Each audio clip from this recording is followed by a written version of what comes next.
Olá, você vai ver nesta edição do Câmara Rio Notícias. Restaurantes e bares tentam se reinventar após meses fechados. Eu dependo das grandes empresas aqui, tipo Petrobras, Banco do Brasil, Caixa Econômica, BNDES, Firjan, Teatro Municipal e muitos advogados. O que acontece, não vem mais ninguém. O governo do estado prorroga medidas restritivas até o dia 5 de novembro. Curso prepara Papais Noéis para o Natal. E esse ano, infelizmente, não vai ser possível, né, esse contato direto, esse abraço, esse afeto. Então, a escola criou o primeiro curso de Papais Noéis virtual. Não saia daí, a gente volta já. Viu alguma situação proibida relacionada à propaganda eleitoral? É só contar tudo para ele.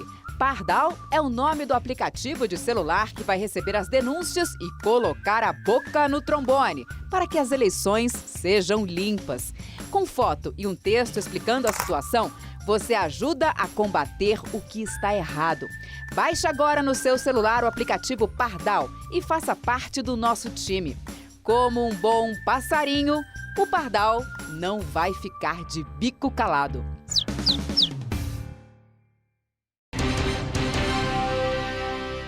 A gente começa essa edição do Câmara Rio Notícias falando sobre economia. Bares e restaurantes tentam se reestruturar, ainda em um cenário de pandemia após meses fechados. O repórter Tiago Fidelis foi em alguns estabelecimentos para saber quais as dificuldades que os empresários do setor estão passando após a reabertura que aconteceu no mês de junho. Sexta-feira, 12h10. A placa na porta dá as boas-vindas aos clientes. Protocolos de segurança, ok. Mas o que se vê é um movimento bem diferente de antes da pandemia. Naquela época, a essa hora, os restaurantes do centro estariam lotados, bem diferente dos dias de hoje. Eu, com 69 anos, nunca vi igual. Nunca, realmente, nunca houve, né? A adoção do home office por grandes empresas no Rio acabou reduzindo o número de pessoas nas ruas. Um levantamento do Instituto de Pesquisa Econômica Aplicada, o IPEA, com base em dados do IBGE, mostra que cerca de 11% da população empregada continua trabalhando de casa. São mais de 8 milhões de pessoas. O medo do seu José é que essa situação dure ainda mais tempo. Eu dependo das grandes empresas aqui, tipo Petrobras, Banco do Brasil, Caixa Econômica, BNDES, Firjan, Teatro Municipal e muitos advogados. O que acontece, não vem mais ninguém. Está todo mundo em casa e meu medo é que as empresas gostem da ideia e não voltem mais. Isso me aflige muito. Até o início da pandemia, 70% dos restaurantes da cidade operavam no sistema self-service, ainda proibido no plano de retomada das atividades elaborado pela Prefeitura. O restaurante em que a Roberta trabalha teve de se adaptar para continuar funcionando, mesmo com uma queda de 90% no movimento e no faturamento. A mudança no perfil dos clientes fez com que ela e a equipe usassem a criatividade para superar as dificuldades e seguir em frente. O restaurante teve que se adaptar retirando mesas do salão devido ao espaçamento de 1 metro. O restaurante também se adaptou reduzindo seu horário de funcionamento, porque devido às normas a gente funcionava em 2 turnos e hoje atualmente nós só abrimos de 7h30 da manhã até as 5 da tarde, que é o horário que dá movimento. Durante a pandemia, 20% das empresas do setor fecharam as portas de vez. Os dados são da Associação Nacional de Restaurantes. São 220 mil vagas de emprego a menos. De setembro a outubro, as vendas do setor representam apenas 40% em relação ao mesmo período de 2019. Para a Roberta, só a vacina vai trazer dias melhores e a esperança de volta ao setor. Acreditar que a partir do ano que vem vai poder ter uma vacina e que a gente possa novamente reabrir o estabelecimento em 2 turnos, que a gente possa novamente voltar a operar com 100% da nossa capacidade. Você acabou de assistir à dificuldade dos empresários em manter seus estabelecimentos abertos. A repórter Simone Braga conversou com Fernando Blower. De acordo com o presidente do sindicato da categoria, os restaurantes só devem retomar o nível de vendas do ano passado em 2022. Donos de bares e restaurantes do Rio de Janeiro enfrentam uma situação preocupante. Apesar da flexibilização da prefeitura para o funcionamento dos estabelecimentos, as restrições ainda são uma limitação e a categoria só deve retomar o nível de vendas do ano passado em 2022. Para saber qual a atual situação dos bares e restaurantes do Rio e as perspectivas do setor, eu converso com Fernando Blower, presidente do Sindicato dos Bares e Restaurantes do Rio de Janeiro. Fernando, agradeço desde já a sua participação aqui na nossa entrevista e te pergunto qual a atual situação hoje dos restaurantes e bares do Rio de Janeiro. Olá, Simone, obrigado pelo convite. A situação dos bares e restaurantes no Rio de Janeiro ainda é muito preocupante. É evidente que a reabertura, a possibilidade de reabertura é um alento, né? Os negócios ficaram muitos meses, muitos com faturamento zero e outros com faturamento muito baixo, só vivendo de delivery, e agora puderam, já desde o final de agosto, final de julho, começar a abrir os seus salões. O problema é que as restrições ainda são um grande limitador.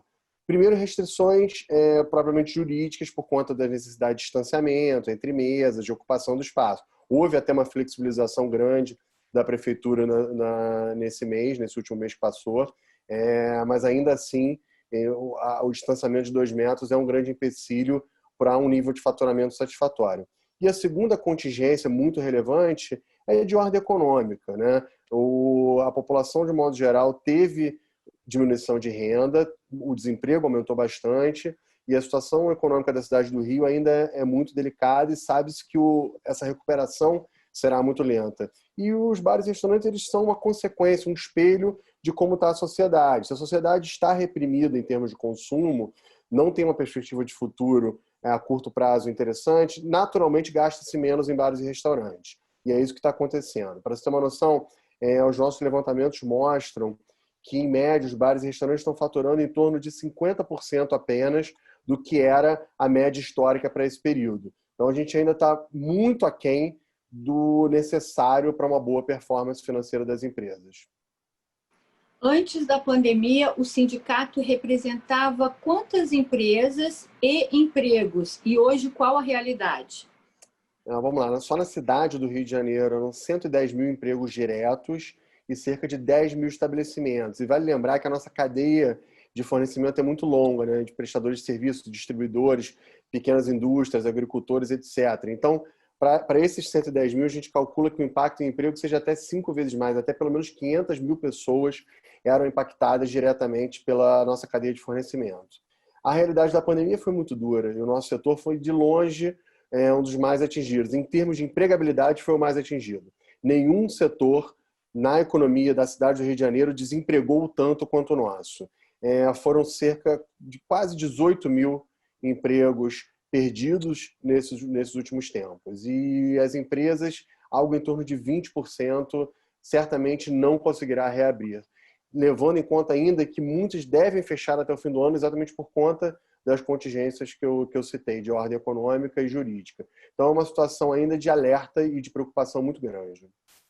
Outra questão também que a gente gostaria de colocar é porque alguns bares, como são mostrados, né, na mídia, principalmente no bairro do Leblon, sempre lotados, mostram e parecem, né, que está tudo normal e que tudo está ótimo, maravilhoso. E a gente vê que não é essa a realidade, principalmente até nos bares e restaurantes da cidade, no dia a dia, restaurantes fechados, com 5 clientes, né?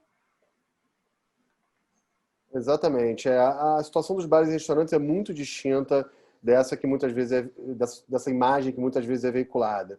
Existem pontos específicos da cidade onde há maior volume de pessoas e aglomeração? Sim, existe. Mas se reparar, muitas vezes essa aglomeração se dá na rua, em larga medida com a colaboração de venda de ambulantes, de outros tipos de atividade. As pessoas na rua, você não tem muito como controlar, pelo menos não cabe ao estabelecimento controlar quem deve ou não ficar em área pública. Agora, se você for pegar o restante da cidade, a imensa maioria dos salões, dos restaurantes, está vazia ou está muito aquém da sua capacidade total de atendimento. E algumas regiões da cidade, em especial, estão numa situação periclitante. Eu sinto, sobretudo, o centro da cidade. O centro da cidade, por conta do home office e de outras contingências os restaurantes estão passando por uma situação muito complicada e precisam, sim, de um olhar especial. Então, como um todo, a nossa categoria tem se preparado para a reabertura, tem se utilizado de todas as normas que são preconizadas para a segurança da população de modo geral, mas não tem visto aglomeração e muito menos um faturamento que seja satisfatório para garantir a abertura das empresas e a manutenção dos empregos. Pois é, outra realidade que nós temos é em relação a restaurantes mais sofisticados, né, que a gente fala para a classe A e B, e em relação a outros como self-service, né, e restaurantes mais populares. Como é que está a situação, assim, no geral, né, de toda essa rede? Porque a gente sabe que são várias categorias, né? O popular está melhor do que o mais sofisticado, né? E o self-service está tendo uma piora em relação ao à la carte. É claro que quando a gente olha para a categoria como um todo, a gente busca médias e você vai ter aí uma diversidade muito grande lá dentro. Seja uma diversidade por estilo de conceito do negócio, por modelo de negócio, por tipo de serviço, seja também por região da cidade, né? Algumas áreas, alguns bairros estão com uma situação melhor que a outra. Agora, como é que funciona isso mais ou menos? Você tem os restaurantes de alto padrão, eles são restaurantes com ticket médio, ou seja, com um valor de conta mais elevado e que, portanto, naturalmente já atendem um menor número de pessoas, não são restaurantes de volume. E por isso eles conseguem, com pouca gente, muitas vezes atender a clientela que já lhes procurava. Os restaurantes que tinham operações muito grandes ou que tinham um ticket médio, um valor, um preço muito baixo, precisam de maior volume. E esse maior volume tem sido um grande problema porque ele não tem acontecido. Ou ele até existe a demanda, mas as normas proíbem a aglomeração, de tal forma que restaurantes de preço baixo e volume são mais prejudicados. Agora, pior do que isso são as proibições para o self-service. Realmente, o self-service, que hoje em dia ainda está proibido na cidade do Rio, gera um custo adicional muito relevante para os estabelecimentos, porque eles são obrigados a contratar pessoas para servir os seus clientes. E isso é quase que inviável nesse momento. Existem várias cidades do Brasil que já estão liberando o self-service. Curitiba e Porto Alegre, por exemplo, liberaram essa semana. Então, esse é um ponto que eu acho que pode e deve ser revisto com urgência pelas autoridades, sabendo que está no planejamento deles essa flexibilização, mas eu acho que o self-service ganha uma urgência. Só para você ter uma noção do tamanho que isso tem, 50% dos restaurantes que operam durante o almoço operam no serviço de self-service. Então, é um volume realmente muito relevante de estabelecimentos. O Centro de Estudos do Clube de Diretores Lojistas do Rio de Janeiro divulgou que o comércio teve nova queda de vendas em setembro. Foi a 9ª seguida do ano, acumulando uma perda de 17,5% em relação ao mesmo período de 2019. Os setores que mais perderam foram os de joias e calçados. De acordo com a instituição, essas perdas ainda refletem a pandemia do novo coronavírus, a crise econômica, o desemprego, a violência e o crescimento do comércio ambulante. E você vai assistir no próximo bloco. Curso forma nova turma de Papais Noéis. Segurança, economia e praticidade. O e-Título está cheio de novas funções e muito mais seguro. O usuário consegue resolver um montão de pendências sem sair de casa. Pode emitir certidões e consultar o local de votação. Também permite, no dia da eleição, justificar a ausência às urnas. E a sua foto vai voltar a aparecer no app. Olha que legal! Ah, e ele também ganhou uma central de notificações, que envia ao eleitor mensagens de combate à desinformação e também lembretes sobre o dia das eleições. Você pode baixar o e-Título pela App Store ou pelo Google Play. Não vai ficar sem o app, vai!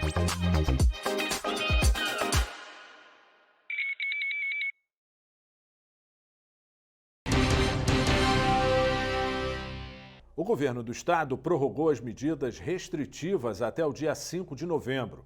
Só aqui no município já foram registrados mais de 114 mil casos e aproximadamente 11.700 mortes. O anúncio saiu em edição extra do Diário Oficial do Estado. O governador em exercício, Cláudio Castro, prorrogou as medidas restritivas de prevenção e enfrentamento à propagação da Covid-19 até o dia 5 de novembro. O decreto mantém proibidas as atividades em público que causem aglomeração. Estão autorizados eventos culturais em espaços abertos ou fechados, seguindo os protocolos de segurança. Eventos corporativos estão mantidos respeitando a presença de 2/3 da capacidade.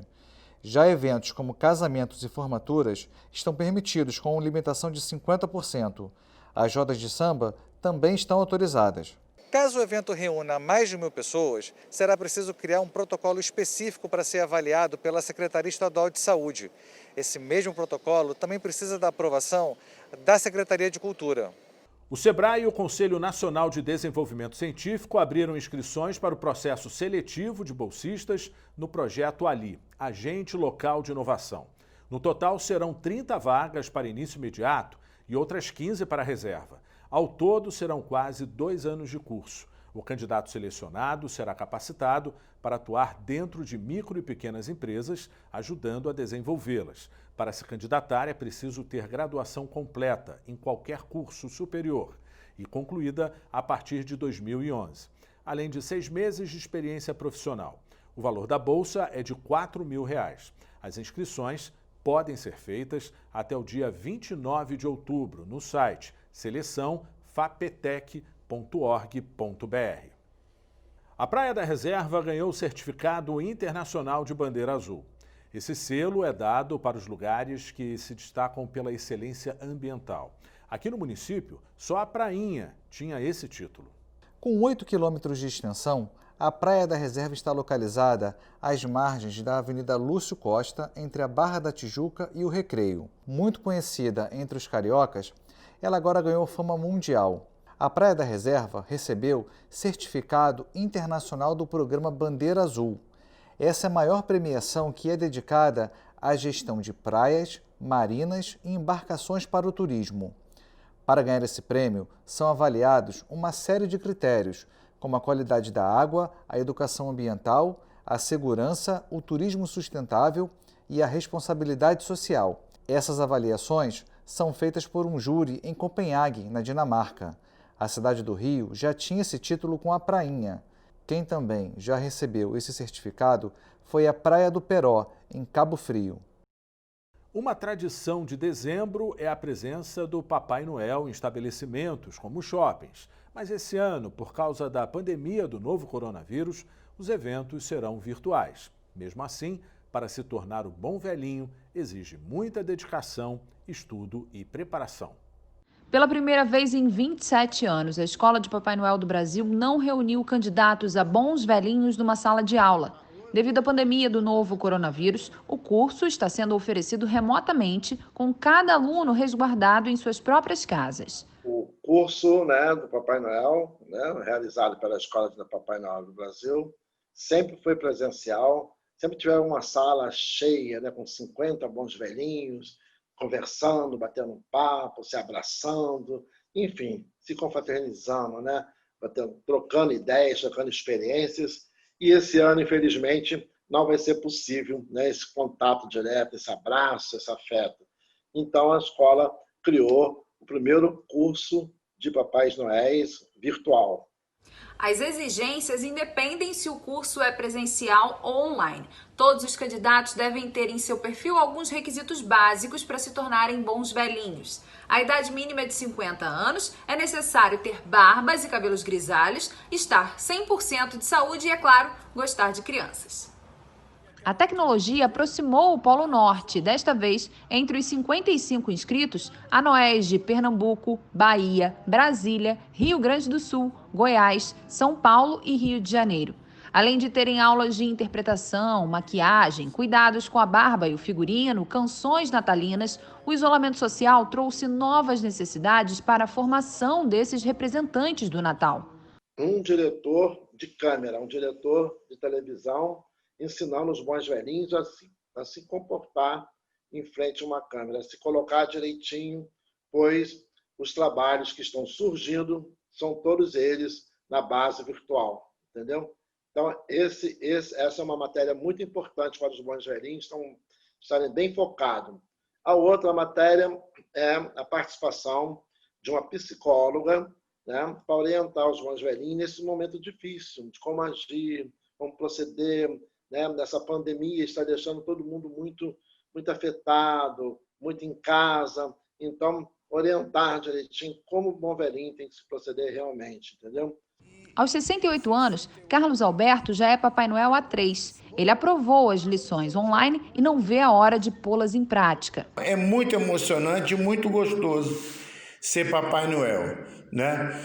Eu acho que essas aulas virtuais, essas participações virtuais nossas, são muito interessantes e se bem produzidas, bem feitas, né? Nós vamos conseguir atingir o objetivo de chegar ao coração e corresponder à expectativa da criança. Eu estou muito esperançoso. Acho que esse Natal nós vamos conseguir suprir com a nossa habilidade, com o nosso carisma, com carinho e amor, nós vamos conseguir transmitir à criança aquilo que ela estava esperando de nós. A já tradicional festa de formatura dos Papai Noéis está sendo planejada em formato de live, mas os certificados dos participantes estão garantidos. Os contratos que estão surgindo são todos eles realmente na base virtual, né? O Papai Noel vai trabalhar dentro de uma casa de vidro, né? Dentro de uma bolha, vai trabalhar numa sala fechada, interagindo com a criança no corredor do shopping. Então, o que não vai ter, com certeza, é aquele trono no meio do corredor do shopping, tirando foto, a gente olhando no olhinho da criança, interagindo, conversando, escutando aqui o pedido de Natal. Não vai ter isso. Isso que é chato, né? Mas a gente vai tentar manter a magia do Natal, né? O espírito do Natal vai estar presente, com certeza. E o Câmara Rio Notícias de hoje fica por aqui e acompanha a nossa programação nas redes sociais. A Rio TV Câmara está no YouTube, no Facebook, no Instagram e também no Twitter. Obrigado pela companhia.